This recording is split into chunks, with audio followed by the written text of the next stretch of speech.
Aujourd'hui, on est jeudi et le jeudi, c'est le rendez-vous jeudi-jeudi. Aujourd'hui, ou du moins cette semaine, le thème que j'aimerais présenter, c'est la communication. Le livre que j'aimerais présenter cette semaine tourne autour de la communication. Et parmi tous les livres que j'ai actuellement et qui sont disponibles, puisque certains sont entre les mains des abonnés du service Un Bon Livre, s'il te plaît, parmi tous les livres que j'ai et qui sont disponibles, j'ai ceci.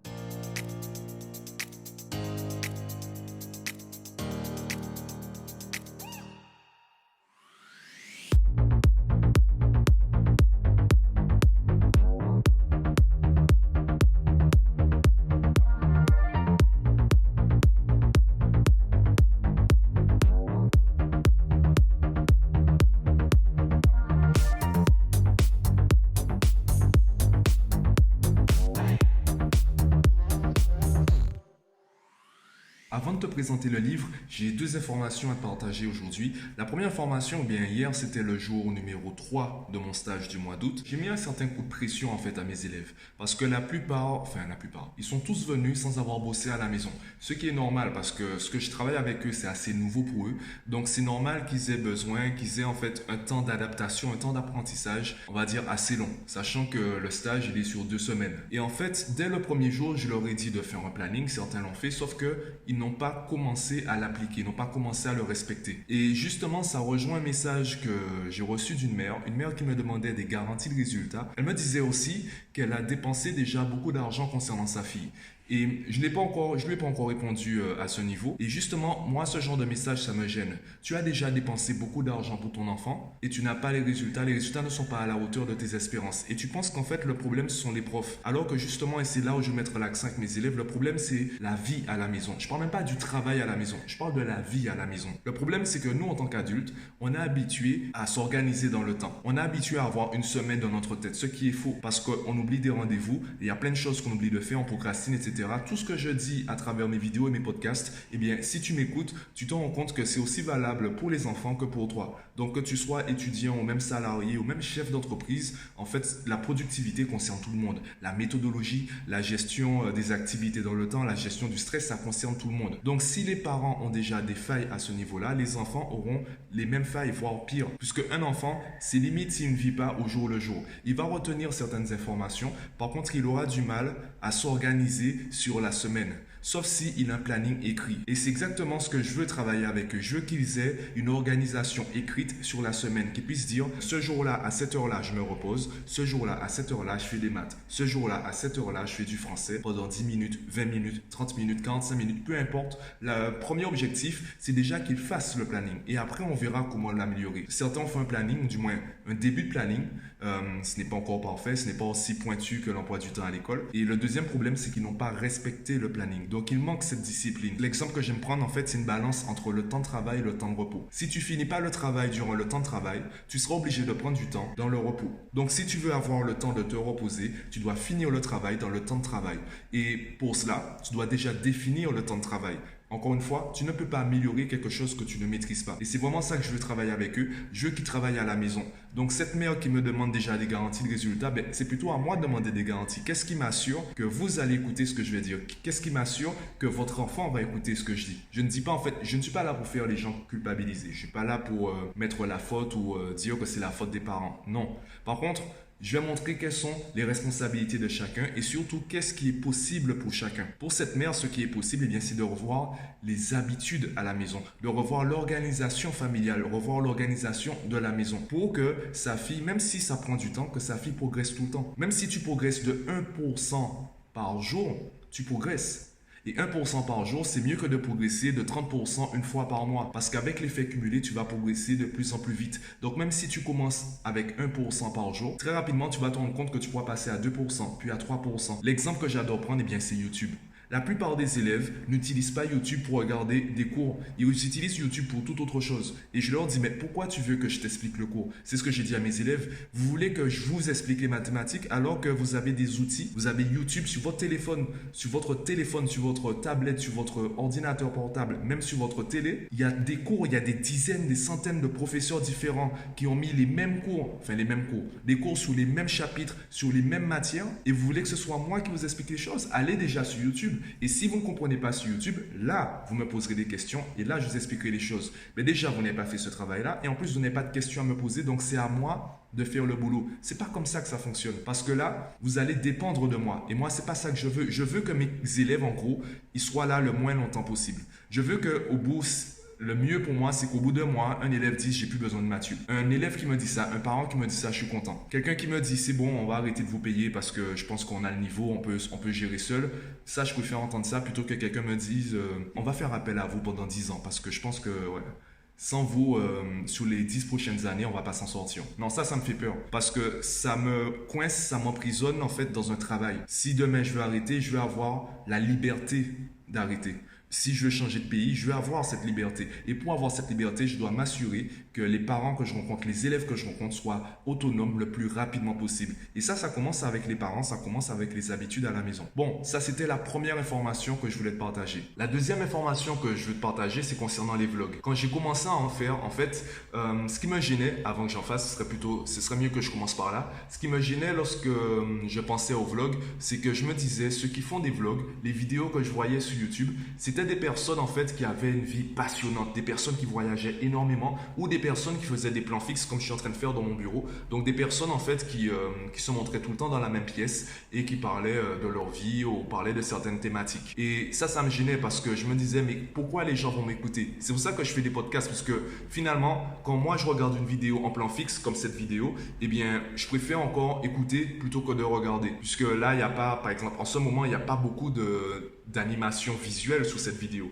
Donc si tu es en train de me regarder, tu peux limite déposer ton téléphone ou ton ordinateur et faire autre chose. Tant que tu m'écoutes, tant que tu entends ce que je dis, ça passe. C'est pour ça que je me tournais vers les podcasts et les vlogs, je me disais, il faut attirer l'œil, il faut qu'il y ait quelque chose qui donne envie aux gens de me regarder, pas simplement m'écouter. Et je commençais à réfléchir, je me disais, mais est-ce que ça vaut vraiment le coup que je me fabrique une vie, que je te montre que je vais à la plage tous les jours, etc. alors qu'en même temps je te montre que je travaille énormément? En fait, comment je pourrais faire?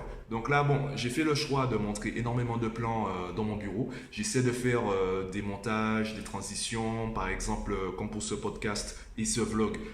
Je te montre des montages avec les livres. Ça me permet également de m'entraîner. Donc j'essaie de varier les choses pour que ça reste pas en fait en plan fixe. Mais voilà, c'est l'une des interrogations que j'avais, que j'ai encore, c'est en fait qu'est-ce qui fera la différence entre mes vlogs et mes podcasts? Puisque voilà, j'ai pas, moi je suis quelqu'un en fait, je préfère encore rester dans mon bureau, passer ma journée dans mon bureau à travailler, à aller sur YouTube, à prendre des pauses, etc.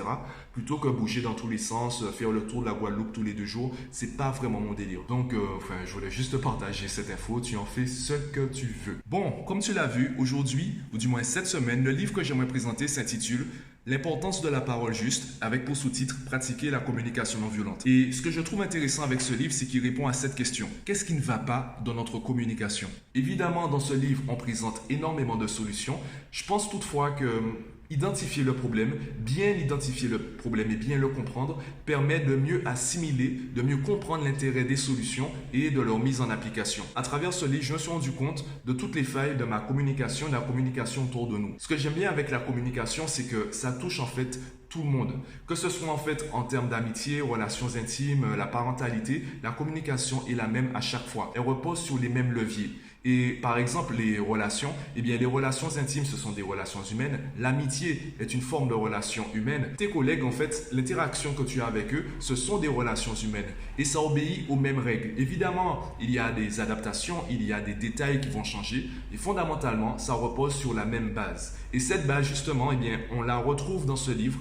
Donc l'importance de la parole juste. Alors pour présenter rapidement la communication non violente, c'est un courant en fait, on va dire un phénomène qui a été créé, qui a pris de l'ampleur en Europe et qui a d'abord été lancé aux États-Unis avec Marshall Rosenberg. C'est vrai qu'on en parle énormément concernant la parentalité et également à l'école, au niveau de l'éducation. Et c'est, comme je te le disais, une communication en fait, ça fonctionne à tous les niveaux. Et dans ce livre, on va mettre en avant surtout deux termes, les besoins et les moyens. On a tous les mêmes besoins. On a tous des besoins personnels, peut-être à différents niveaux. Pour satisfaire ces besoins, on utilise certains moyens, on utilise certains mots, on utilise certains langages, certaines façons d'agir, certains comportements. Et le problème de notre communication, c'est on ne va pas dissocier le besoin du moyen. On va souvent se disputer, en fait, au niveau des moyens, sans analyser les besoins qui sont cachés dans notre communication. Je te donne un exemple très simple. Parfois, tu as besoin d'être écouté. Tu n'as pas besoin qu'on te conseille. Tu n'as pas besoin qu'on te dise quoi faire. Tu n'as pas besoin qu'on analyse ta situation pour toi. Tu as juste besoin peut-être de vider ton sac. Et ton moyen, en fait, ce sera de discuter avec les autres. Sauf que quand tu as besoin de conseils, quand tu as besoin d'analyser, qu'on analyse pour toi en fait ta situation et qu'on te dise quoi faire, eh bien là aussi le moyen que tu vas utiliser c'est discuter avec les autres. Donc comment les autres vont différencier le moment où tu as besoin d'être écouté et le moment où tu as besoin d'être conseillé? Eh bien c'est là où il est important de discuter de nos besoins, de dire ce dont j'ai besoin et pas simplement discuter du moyen. Par exemple, si je te dis je veux discuter avec toi, tu ne sais pas si j'ai besoin d'être écouté, tu ne sais pas si j'ai besoin d'être conseillé. Par contre, si je te dis j'ai besoin de conseils ou est-ce que tu as 5 minutes pour moi parce que j'ai besoin de parler, j'ai besoin d'être écouté sans pour autant être jugé, sans pour autant être conseillé, j'ai une autre approche et du coup ça a des conséquences différentes. Et justement, à travers ce livre et la communication non violente, on trouve des tournures de phrases. Alors je te rappelle que la communication non violente à la base c'est un courant qui est né dans un pays anglophone, donc il y a des adaptations à prendre au niveau du français et aussi par rapport à ta culture, par rapport au lieu où tu vis. Par contre, les tournures de phrases, ou du moins, il y a certaines façons de communiquer qui vont t'aider, qui vont te permettre de prendre du recul par rapport à ta manière de communiquer, ta façon de communiquer actuellement. Surtout avec les enfants, parce que les enfants, ils apprennent à communiquer avec nous. Ils apprennent les mots, ils découvrent les mots que nous utilisons depuis plusieurs années. Donc, on le voit parfois, il y a une distorsion entre ce qu'on dit et ce que l'enfant comprend. Parce que parfois, on met l'accent sur le moyen et pas assez sur le besoin. Et justement, c'est ce que j'aime avec ce livre. J'ai d'autres livres concernant la communication non violente. Je pense que ce livre, c'est une bonne introduction parce qu'il est assez général. J'ai d'autres livres qui vont davantage parler, qui vont davantage toucher à l'éducation, à la parentalité. Ce livre, il va intervenir, en fait, les auteurs vont parler au travail, donc le monde du travail, donc comment on interagit avec nos collègues, comment on interagit avec nos proches, notre famille, nos enfants, l'école, etc. Je dirais pas que ça survole. En tout cas, ça présente chaque thème, peut-être de manière moins profonde qu'un livre qui sera spécialisé sur un thème. Cependant, je te le conseille. Je le conseille à tout le monde puisque du coup, il est assez facile à lire. Je le conseille pas forcément aux enfants, plutôt à leurs parents. Je le conseille vraiment en fait à des personnes qui ont déjà compris qu'il y a un problème de communication, qu'il y a une faille dans leur communication. Ça te permettra, si tu es concerné, ça te permettra d'identifier le problème et les solutions que tu pourrais mettre en action pour résoudre ce problème. D'ailleurs, je pense que cette discussion, cette différence, cette nuance à faire entre le besoin et le moyen, c'est vraiment quelque chose dont on devrait davantage discuter et on devrait vraiment s'attarder dessus parce que on a pratiquement tous, on a tous les mêmes besoins, c'est simplement qu'on va les formuler de manière différente. Et souvent, on se dispute parce qu'on veut satisfaire le même besoin, mais avec des moyens différents. Et je pense que c'est ça le pire. Le pire, c'est qu'en fait, parfois, on pense la même chose et on se dispute malgré tout parce qu'on n'arrive pas à se comprendre. Donc, si on arrive à mieux mettre en avant nos besoins plutôt que les moyens qu'on utilise pour les satisfaire, je pense que ça va améliorer grandement notre communication. Marsha Rosenberg s'est fait d'ailleurs connaître par rapport à une de ses conférences que j'envoie à tous les parents que je rencontre et qui s'intitule « Comment éduquer sans récompense ni punition ». Et dans ce livre, justement, les auteurs reviennent sur cela. Le fait de récompenser l'enfant, le fait de le féliciter par rapport à certaines actions. L'erreur dans cela, le problème dans cette stratégie, c'est que l'enfant va se définir par rapport aux besoins ou du moins par rapport à la joie qu'il apporte aux personnes autour de lui. Du coup, si les personnes autour de lui ne ressentent pas de la joie par rapport à ses actions, il va se sentir mal. Je te donne un exemple. Si tu dis à ton enfant, tu seras un gentil petit garçon si tu fais ça, eh bien, s'il le fait, tu seras content et il va se dire je suis un gentil petit garçon. S'il ne le fait pas ou s'il ne le fait pas de la manière dont tu aimerais qu'il le fasse, eh bien, il ne sera pas un gentil petit garçon, il va se sentir mal. Par contre, si tu lui dis quand tu as fait ça, j'ai ressenti de la joie parce que mon besoin d'eux a été satisfait. Donc là, je donne une phrase assez technique. Le message le plus important, c'est qu'en changeant les mots, en changeant la tournure de phrase, l'enfant comprend qu'il t'a apporté de la joie, mais il ne va pas se définir par rapport à la joie qu'il t'apporte. Tu peux le constater d'ailleurs à travers nos amitiés, les relations humaines qu'on a. On a l'impression qu'en fait, la définition qu'on a aux yeux des autres dépend de ce qu'on leur apporte. Il est important que l'enfant comprenne qu'il a sa propre définition et que parfois, il arrive à satisfaire les besoins des autres. Par contre, ce n'est pas forcément sa responsabilité. Il va ressentir de la joie en le faisant, mais il ne va pas dépendre de la joie qu'il apporte. Enfin bref, ce n'est pas le sujet du jour. Ce que moi, je te conseille, c'est de lire ce livre, au moins de faire des recherches sur la communication non violente, peut-être déjà regarder les conférences qui sont disponibles sur YouTube. Tu peux également t'abonner au service Un Bon Livre, s'il te plaît, pour recevoir une analyse détaillée du livre ou l'emprunter carrément puisqu'il est actuellement disponible. Je te laisse sur ça. Je te souhaite une très bonne semaine et je te dis à jeudi prochain pour le prochain Jeudi Jeudi.